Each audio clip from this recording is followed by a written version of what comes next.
dan salam kepada Rasulullah Shallallahu Alaihi Wasallam.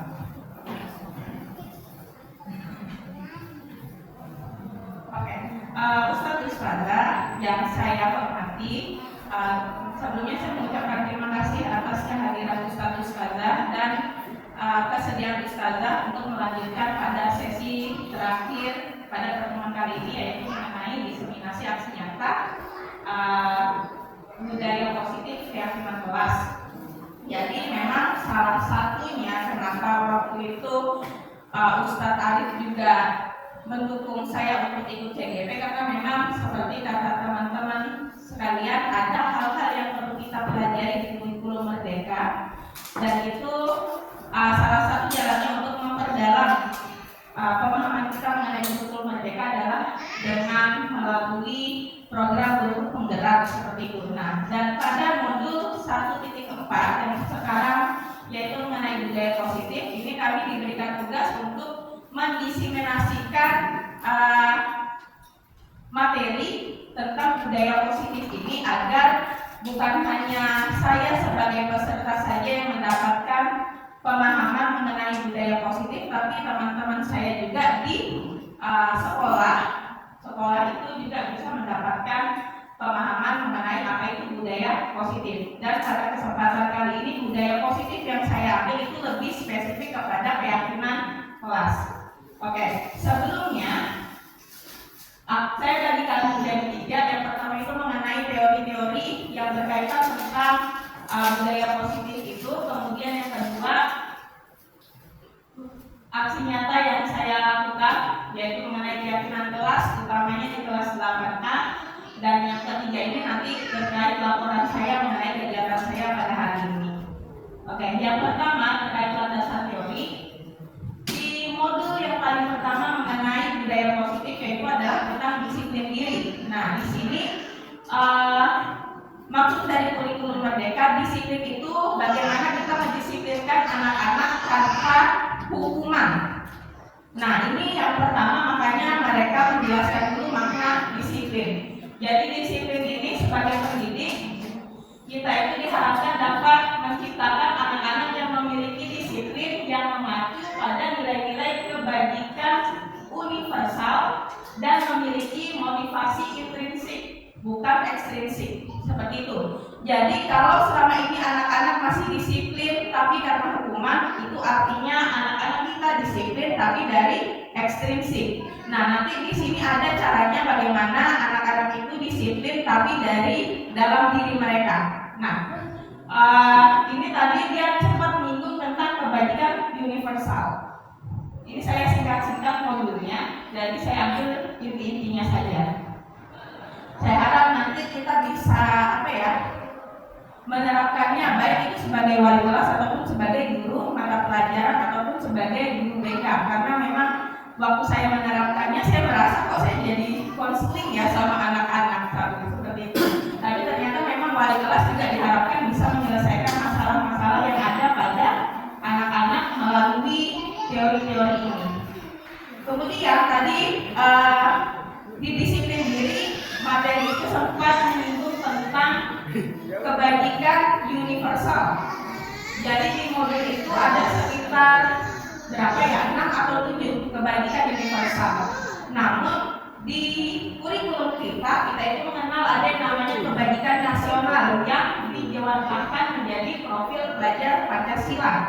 Nah, sayangnya waktu saya beberapa kali masuk ke kelas-kelas, beberapa kelas atau kebanyakan kelas ini mungkin mereka ternyata belum paham apa itu profil belajar Pancasila, padahal kita sudah menerapkan kurikulum Merdeka. Nah, ini mungkin yang perlu kita sampaikan lagi ke anak-anak, bahwa inilah output ketika kita menjalankan kurikulum Merdeka. Atau jangan-jangan kita sendirinya juga masih bingung apa itu profil belajar Pancasila. Nah, jadi dari disiplin yang tadi kita mau terapkan, disiplin diri santri, disiplin diri peserta didik, tapi dari motivasi internal, diharapkan pelajar kita itu minimal punya 6 profil belajar Pancasila kalau di Indonesia, yaitu beriman, bertakwa kepada Tuhan Yang Maha Esa, berakhlak mulia, mandiri, bernalar kritis, berkebinekaan global, bergotong royong, dan kreatif.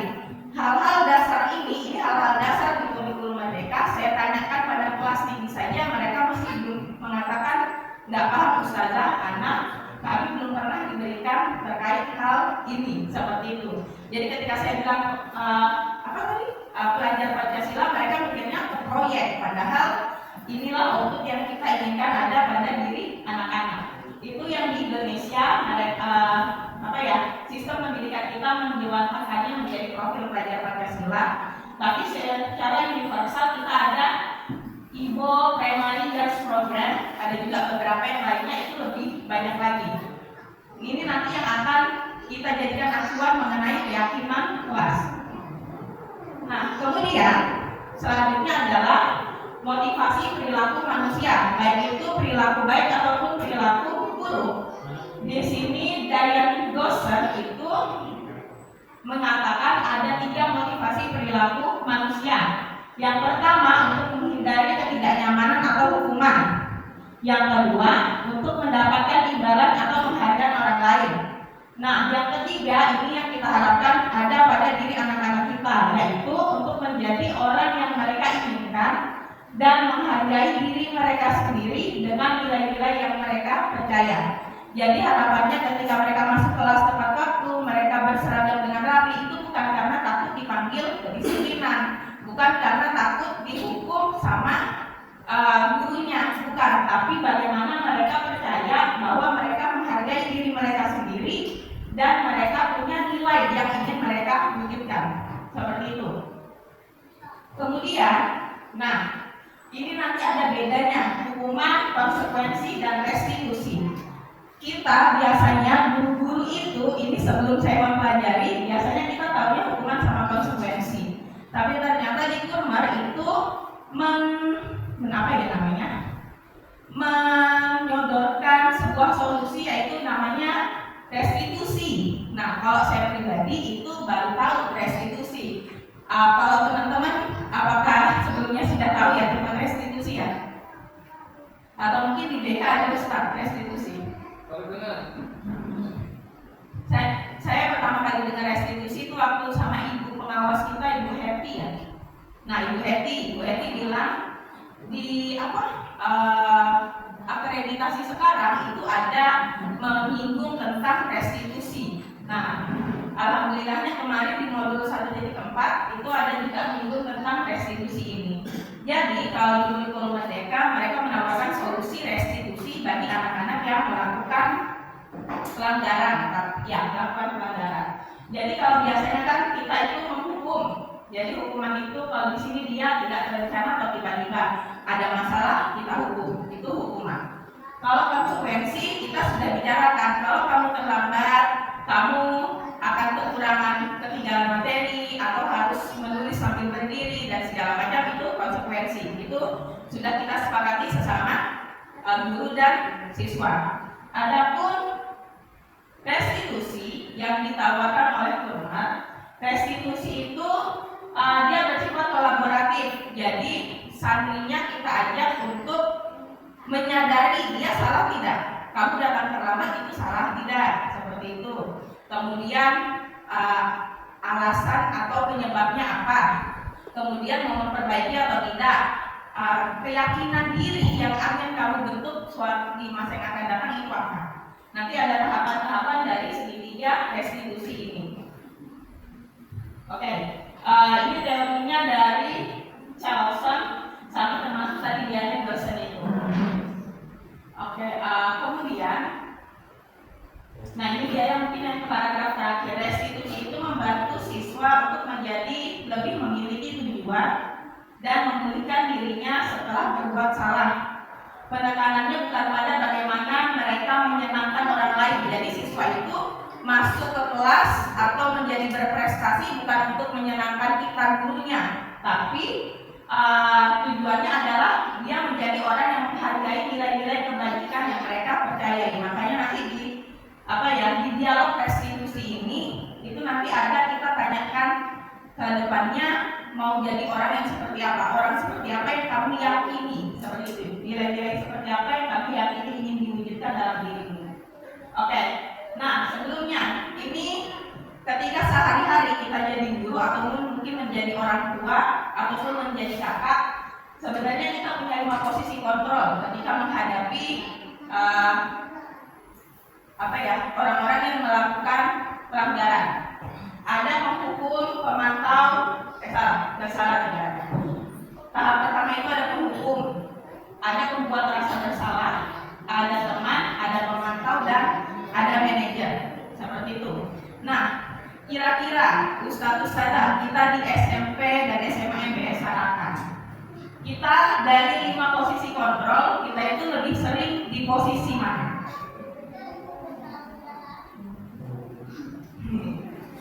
Kedisiplinan langsung menjawab. Penghukum. Dari 5 posisi kontrol, kita ada di posisi mana? Teman. Masya Allah, ada peningkatan teman. Sahabat. Jadi kalau ada temannya yang anaknya yang bermasalah, memang bisa pakai posisi teman. Jadi diajak berdiskusi santai sampai mereka sadar. Nanti kita lihat bagaimana apa perbedaan dari 5 ini. Jadi waktu saya ditanya ketika sebelum saya mendapatkan modul ini, ketika saya menghadapi murid-murid yang bermasalah, saya ada di posisi mana? Saya itu sering berada di posisi 1 dan posisi 2. Saya sering membuat santri-santri itu merasa bersalah. Kamu gak kasihan sama orang tuamu? Nah, itu sudah membuat mereka merasa bersalah seperti itu. Atau kalau hukum kan terlambat lagi berdiri dulu kayak gitu, atau terlambat lagi tulis dulu, nah itu langsung menghukum. Kalau tadi teman ini contohnya ya, terbaca tidak ya? Terbaca. Itu harus. Saya langsung ke guru berkata aja ya. Guru berbuat. Oke. Kalau menghukum, kita coba sambil introspeksi. Kalau menghukum itu biasanya kita sebagai guru tuh bilang, kalau kamu tidak melakukannya, saya akan menghukum apa? Seperti itu. Kalau membuat rasa bersalah, kamu sudah mengecewakan ustaz, kamu sudah mengecewakan ustazah, kamu sudah mengecewakan ibu bapakmu. Seperti itu. Itu kita membuat si siswa merasa bersalah. Nah, itu kalau di teorinya tadi hukuman, konsekuensi dan restitusi, 2 hal ini itu akan membentuk identitas gagalnya santri, gagalnya siswa. Nah, kemudian yang ketiga itu ada pada tahap teman. Tadi ada Ustadz Nanda yang Pak Sarah bilang, pada tahap teman ketika ada siswa yang melakukan pelanggaran. Nah, misal nanti ada siswa yang nyontek atau apa, nanti selanjutnya jangan nyontek, ya lakukan ini demi nama baik kita, seperti itu. Lakukan ini demi saya, seperti itu. Nah, jadi itu tentang bagaimana kita berkomunikasinya sebagai teman. Kemudian tes sebagai pemantau. Kalau pemantau itu kita panggil terus kita tanya aturannya apa, konsekuensinya apa, seperti itu saja. Cukup sampai di situ. Sedangkan yang ditawarkan oleh Kurma yaitu kita bisa menjadi manajer sampai anak-anak itu bisa memiliki kontrol diri. Bagaimana caranya? Yaitu apa yang kita yakini, kalau kamu meyakininya maupun kamu memperbaikinya. Jadi sampai membuat mereka menelisik ke dalam diri mereka, salah mereka apa, terus alasannya apa, dan bagaimana cara memperbaikinya. Ini ada panduan segitiga restitusi. Panduan segitiga restitusi itu yang paling pertama, paling dasar adalah bagaimana kita menstabilkan identitas siswa kalau dia datang terlambat, misalnya sebagai contoh. Jadi mungkin kalau di sini contohnya, ya setiap anak mungkin atau teman-teman kamu juga biasanya datang terlambat seperti itu. Atau kamu bukan satu-satunya orang yang datang terlambat. Jadi kita stabilkan dulu emosinya untuk tidak membuat dia merasa terhakimi ketika kita ajak berbicara. Nah, kemudian setelah dia cukup nyaman, baru kita masuk kepada validasi tindakan yang salah. Validasi tindakan yang salah itu adalah kita tanyakan alasannya, salah satunya. Tadi alasannya apa, mengapa melakukan itu, atau adakah cara efektif untuk mendapatkan apa yang kamu butuhkan selain menyontek atau selain mengambil kalau di contohnya kami itu biasanya ada anak yang mengambil bekal temannya. Ada nggak cara lain selain mengambil bekal teman? Kemudian setelah kita validasi tindakan yang salah, kita masuk menanyakan keyakinannya. Yes. Oke, menanyakan keyakinannya. Nah, ini nanti kenapa saya mengambilnya aksi nyatanya keyakinan kelas, karena kalau ada masalah kita bisa membawanya pada keyakinan kelas. Kita tanyakan, jadi kalau kamu datang terlambat, keyakinan kelas apa yang sudah kamu langgar, seperti itu. Tapi bahasanya kalau menurut saya masih kurang halus sih. Jadi mungkin yang BK atau yang psikologi bisa lebih menghaluskan kata-kata itu. Atau kamu ingin menjadi orang seperti apa ketika di masa yang akan datang. Nah, kemudian ini tentang aksi nyata yang saya lakukan, yaitu aksi nyata keyakinan kelas di kelas 8A. Jadi mengapa keyakinan kelas? Kenapa tidak peraturan kelas saja? Oke, Ustazah. Jadi di sini saya ibaratnya kerja 2 kali, karena yang pertama saya tidak ngerti apa itu keyakinan kelas, dan setelah saya mengikuti ini modul 1.4 dan setelah saya mengikuti Lokakarya, ternyata yang saya buat selama ini bukan keyakinan kelas, itu masih berupa peraturan kelas. Oleh karena itu kemarin saya coba melakukan aksi nyata keyakinan kelas dengan ibaratnya kerja 2 kali tadi saya bilang. Akhirnya ya tidak apa-apa deh sekalian jadi dokumentasi aksi nyata saya. Jadi kenapa aksi nyata? Kenapa keyakinan kelas bukan peraturan kelas? Jadi kalau pembuatan keyakinan kelas, jadi saya harap juga ketika keyakinan kelas itu sudah ditempel di dinding-dinding kelas kita, atau setiap guru membuat keyakinan kelas, itu bukan paksaan kita sama siswa. Jadi keyakinan kelas itu kan tujuannya bagaimana kita mendengar suara hatinya siswa, mereka mau jadi orang seperti apa. Nah, jadi di keyakinan kelas memang tahap pertama itu di membuat peraturan. Nah, sayangnya saya juga kemarin seperti itu, saya pikir itulah sudah keyakinan kelas, jadi saya print, saya tempel. Ternyata waktu ikut lagi Lokakarya, belum keyakinan kelas, itu masih pada tahap peraturan kelas seperti itu. Nah, jadi setelah kita dapat suara hatinya siapa tadi? Suara hatinya siswa tentang mereka mau berkelakuan seperti apa di dalam kelas, peraturan-peraturan itu. Nanti di tahapan kedua itu kita ada yang namanya mengubah peraturan itu, kita ajak self reminding tentang diri mereka tentang kebijakan universal. Jadi kita tarik peraturan itu menjadi kebijakan universal seperti yang tadi contohnya pelajar Pancasila. Mungkin ini nanti kita lihatlah setelah sambil berjalan. Oke. Jadi tahap pertama itu kita menggali peraturan yang perlu disepakati kelas.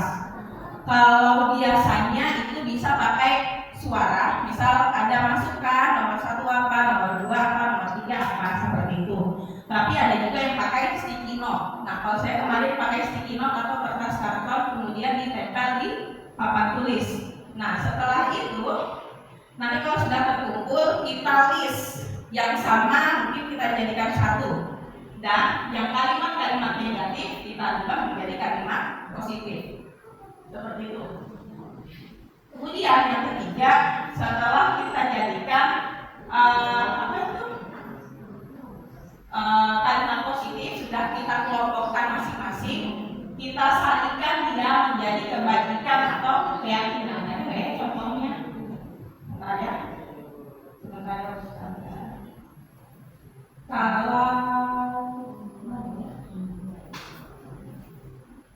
Kalau di kelas saya kemarin di ini mana ya? Ini mentahannya ya. Ini mentahannya di kelas 8A. Jadi di kelas 8A itu setelah kita dapatkan peraturan yang mereka inginkan, ternyata anak-anak 8A itu setelah diajak berdiskusi, mereka itu ingin menjadi anak yang aktif. Mereka ingin menjadi anak yang menghargai dan menghormati orang lain, yang berkasih sayang, yang disiplin dan bertanggung jawab. Ini bisa didapatkan ketika kita ketiga tadi, maksudnya tahap ketiga yaitu menyatukan peraturan menjadi sebuah kebajikan. Tapi lagi-lagi sayangnya kita baru berhenti di tahap 1 dan menganggap bahwa peraturan kita itu sudah keyakinan kelas. Nah, itu yang perlu kita tindak lanjuti. Peraturan kelas itu perlu kita salurkan menjadi keyakinan kelas. Setelah itu saya pikir selesai. Ternyata rule-nya itu panjang, tahapannya itu panjang. Ini adalah hal yang tidak ditempel tapi harus dibahas ketika kita membuat keyakinan kelas. Tahapan keempat itu adalah pendalaman keyakinan kelas, tampak seperti dan tidak tampak seperti. Ketika kita mengambil contoh bertanggung jawab, kita harus memberikan contoh sama siswa, tampak sepertinya seperti apa, tidak tampak sepertinya seperti apa. Contoh tampak sepertinya mengerjakan piket, tidak tampak sepertinya adalah merusak hiasan kelas. Kemudian di tahap kelima, ini adalah tabel TY, tabel yang baru pertama kali juga saya lihat, padahal saya cukup kuliah S1 pendidikan, kemudian ada juga di PPG, kemudian juga mendalami bahasa Inggris di Jawa Tengah. Ternyata saya baru ketemu tabel TY di guru penggerak seperti itu. Saya bingung juga apa itu tabel TY, tapi alhamdulillah waktu di lokakarya kemarin kita dikasih tahu tabel TY itu adalah bagaimana kita memberikan contoh kepada siswa tentang terdengar, terlihat, dan berperilaku. Jadi terdengar itu langsung contohnya, ayo piket, seperti itu. Terlihatnya anak-anak mengerjakan piket, berperilakunya mereka bisa bersemangat menjaga kebersihan kelas. Jadi keyakinan kelas itu yang tertempel mungkin sampai peraturan dan keyakinan, tapi di belakang itu pembuatan keyakinan kelas ada tahap 5 yang memang mungkin tidak bisa tempel tapi harus kita pahamkan kepada siswa. Kemudian yang terakhir, unit yang terakhir pembuatan keyakinan kelas 8A itu ada pada tahap pendalaman keyakinan kelas berupa tugas saya dan tugas kamu. Ini mungkin kalau saya kasihkan ke kelas senior, mereka bisa membaca saya karena sebenarnya nanti dulu ya.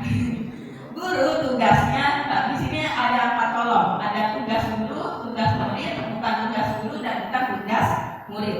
Kemarin anak 8A itu saya minta mengisi ini, mereka masih bingung, sehingga saya kasih lihatlah contoh kayak gitu. Jadi sebelum masuk ke situ, guru tugasnya mengajar, menegur jika ada yang salah dan menasihati. Ini perkataan anak 8A.